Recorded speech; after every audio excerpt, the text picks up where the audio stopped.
Alhamdulillah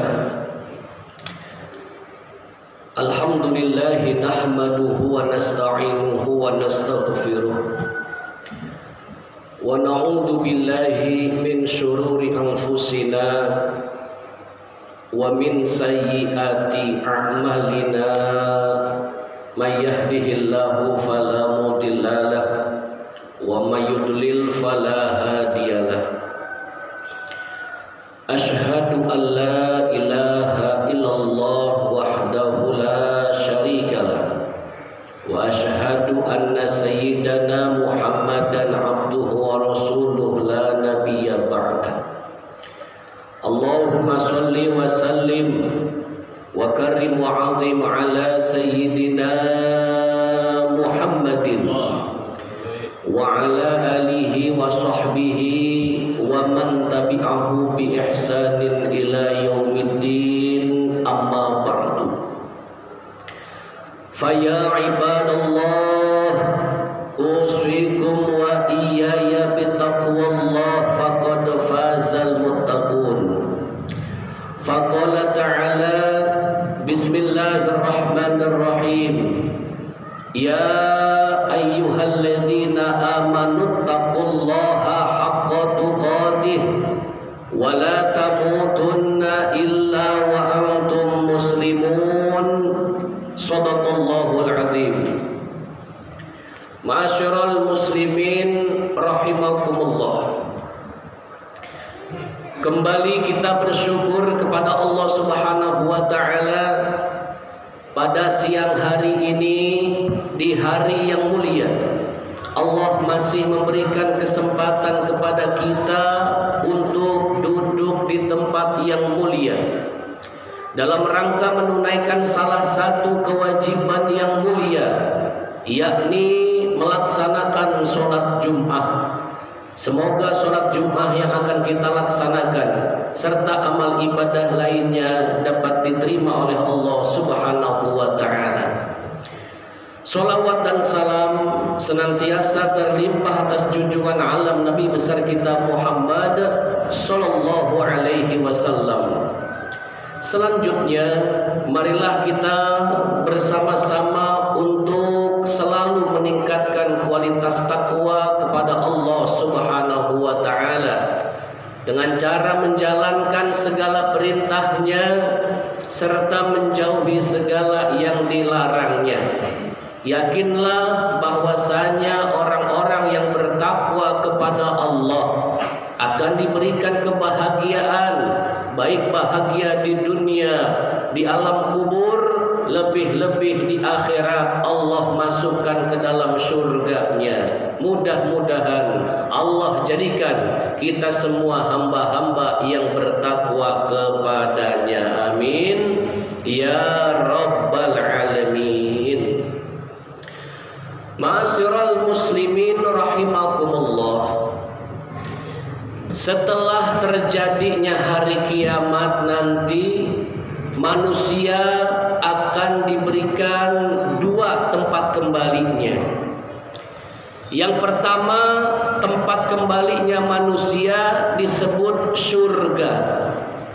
Dan yang kedua, tempat kembali manusia adalah neraka. Apa itu surga? Surga adalah darun naim, tempat segala kenikmatan, kebahagiaan, kesenangan ada di dalamnya. Kemudian yang kedua adalah neraka. Neraka adalah darul azab, kebalikan daripada surga. Tempat penyiksaan, tempat penderitaan, tempat kesengsaraan, tempat tidak enak dan begitu pedih di dalamnya. Oleh karenanya, kita sebagai manusia harus banyak-banyak bertanya dengan diri kita masing-masing. Mumpung kita masih hidup di dunia ini, tanyakan diri kita saat ini dan setiap saat selalu bertanya. Nanti kita ini, diri ini, setelah terjadinya hari kiamat, tempat kembalinya surga atau neraka? Tanyakan itu. Tanyakan dengan diri kita.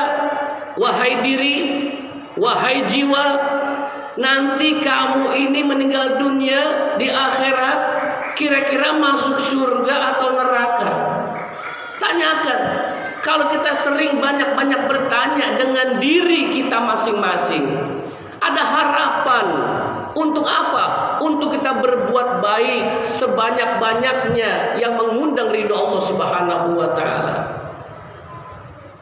Kalau kita banyak bertanya seperti itu, pasti jawabannya kita ragu kadang-kadang dengan amal kita sendiri.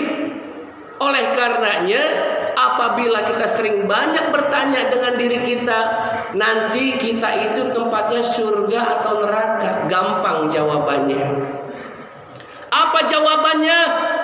Jawabannya adalah, kalau kita surga atau neraka, lihat nasib kita nanti di alam kubur. Jadi untuk menentukan diri kita surga atau neraka nanti setelah hari kiamat, lihat kondisi kita di alam kubur. Kira-kira kita disiksa atau tidak? Ini patokannya. Kalau ada seorang manusia ternyata masuk alam kubur, dia mendapat kenikmatan, tidak disiksa, selamat dari siksa kubur, maka otomatis orang tersebut nantinya endingnya surga. Sebaliknya, apabila ada manusia ternyata di alam kuburnya disiksa, menderita, tidak enak di dalam kubur, otomatis itu pertanda perjalanan selanjutnya adalah neraka. Jadi gampang untuk menentukan nasib kita nanti surga atau neraka, lihat kondisi kita di alam kubur. Bagaimana kita? Sebagaimana Rasulullah SAW menyampaikan dalam sebuah hadisnya, Innal qabra awwalu manazil akhirah. Sesungguhnya alam kubur itu merupakan pintu gerbangnya akhirat. Barang siapa yang selamat daripada siksa kubur, kata Rasul, fama ba'dahu aisaru minhu, maka perjalanan selanjutnya menuju akhirat itu akan lebih mudah lagi, artinya surga. Sebaliknya, apabila ada seorang manusia di alam kuburnya disiksa, tidak selamat dia, maka dia fama ba'dahu asyaddu minhu, perjalanan selanjutnya menuju akhirat itu lebih dahsyat lagi, lebih berat lagi siksaannya oleh Allah Subhanahu wa taala. Jadi gampang jawabannya, saya ini surga atau neraka nanti ya. Gampang. Gimana? Lihat kondisi kita di alam kubur, disiksa atau diberi nikmat oleh Allah. Kemudian bertanya lagi diri kita, wahai diri, apakah kamu nanti di alam kubur selamat dari siksa kubur atau tidak? Diberi nikmat atau tidak? Karena untuk kita tahu kondisi kita di alam kubur nanti disiksa atau tidak, gampang jawabannya. Apa jawabannya? Lihat kematian kita. Akhir kematian kita itu apa? Husnul khotimah atau su'ul khotimah. Saling berkaitan semua. Kalau kita ingin masuk surga, lihat di alam kubur. Kalau mendapat nikmat kubur, otomatis kita akan bahagia. Untuk menentukan kita di alam kubur disiksa atau tidak, patokannya, jawabannya adalah matinya husnul khotimah atau su'ul khotimah. Ini adalah penting. Kalau dia matinya husnul khotimah, di alam kubur bahagia, di akhirat masuk surga. Sebaliknya, kalau ada seorang manusia wafatnya su'ul khotimah, jelek akhirnya, maka di alam kubur disiksa dan di akhirat masuk neraka. Ini saling berkaitan. Kemudian pertanyaan selanjutnya, bagaimanakah cara wafat agar wafat kita husnul khotimah? Ini adalah kuncinya. Ini adalah inti daripada khutbah pada kesempatan ini, agar kita wafat husnul khotimah sehingga bahagia di alam kubur, di akhirat masuk surga.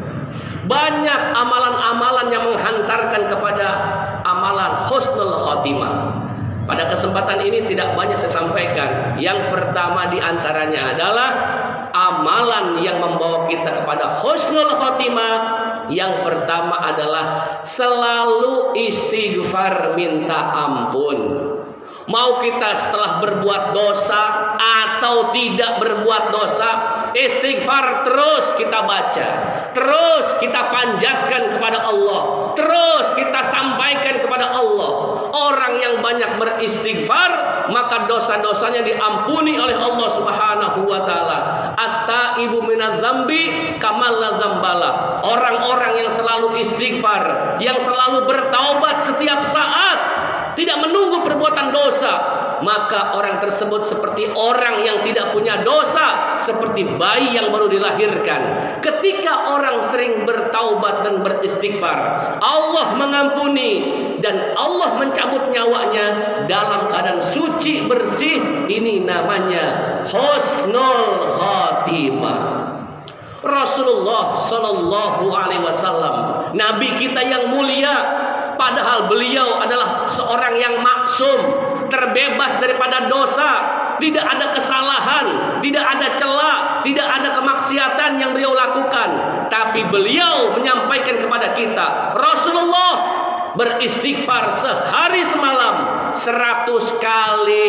Ingat, Nabi kita 100 kali, padahal beliau tidak punya dosa. Beliau ini jaminannya surga, masih mau untuk beristighfar setiap saat. Mau berbuat dosa atau tidak, tetap beliau istighfar, minta ampun. Bagaimana dengan kita yang banyak dosa, yang belum ada jaminan masuk surga? Ayo, harus kita lebih daripada 100 kali. Artinya, terus kita beristighfar, minta ampun. Disitulah Allah akan mengampuni dosa-dosa kita, suci bersih. Ketika diwafatkan, wafatnya husnul khotimah, surga balasannya. Yang kedua, kalau kita ingin wafat husnul khotimah, rajin-rajinlah hadir di majelis ilmu, hadir di majelis para ulama, hadir di pengajian. Ingat, pengajian ini lebih utama daripada ibadah-ibadah yang lain.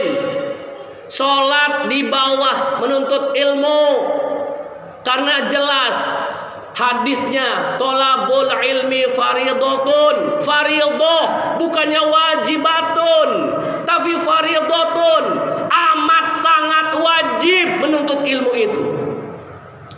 Orang yang beribadah dia tanpa hadir di majelis ilmu, mardudatun latuk balu. Hadis lain mengatakan, tolabul ilmi afdalu minallah indallah minas sholah wasyam wal haj wal jihad fisabilillahi azza wa jalla.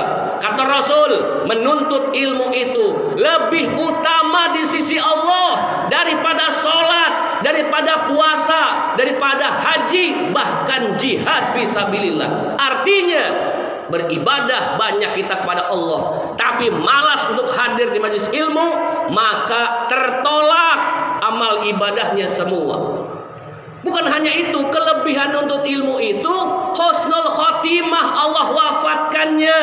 Kata siapa? Seorang ulama mengatakan, man mata toliban lil ilmi fahuwa min alamati husnul khotimah. Barang siapa yang masih menuntut ilmu, barang siapa yang wafat dan dia masih dalam menuntut ilmu, masih rajin ngajinya, masih rajin hadir di majelis ilmunya, kata beliau mengatakan, fahuwa min alamati husnul khotimah. Orang tersebut wafatnya dalam keadaan husnul khotimah.